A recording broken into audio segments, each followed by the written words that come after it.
EPOS মেশিনে নতুন update. এখন থেকে রেশন ডিলার অথবা অপারেটরদের আধার লিঙ্ক বা সিডিং থাকতে হবে, না হলে বিলিং করতে পারবে না।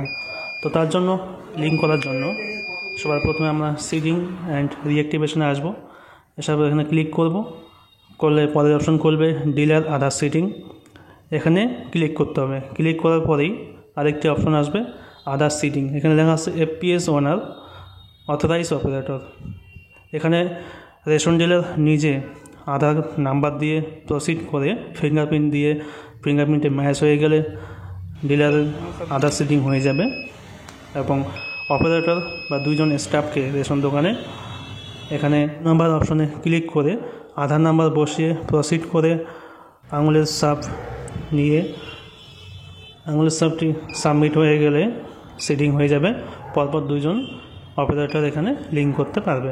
তো মোট 3 জনের এখানে লিঙ্ক থাকবে। 3 জনের সিডিং এই কারণে থাকবে, কোনো কারণে যদি কেউ প্রেজেন্ট না থাকে তো সেক্ষেত্রে একজনের পরিবর্তে আরেকজন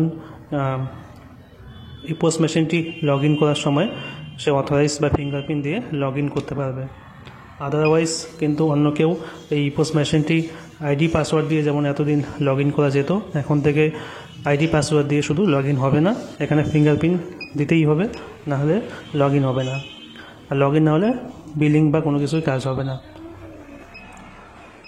তো যারা ইপোস মেশিনে এখনও আধার সিডিং করা হয়নি তারা অবশ্যই এই অপশনের মাধ্যমে আধার সিডিং করে নেবেন, না হলে পরবর্তী সময়ে আপনাদের মেশিন লগ ইন হতে সমস্যা হবে।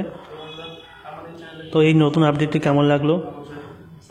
যদি ভিডিওটি ভালো লাগে অবশ্যই একটি লাইক করে দেবেন। চ্যানেলে নতুন সদস্য হলে সাবস্ক্রাইব করে বেল আইকনটি অল করে রাখবেন।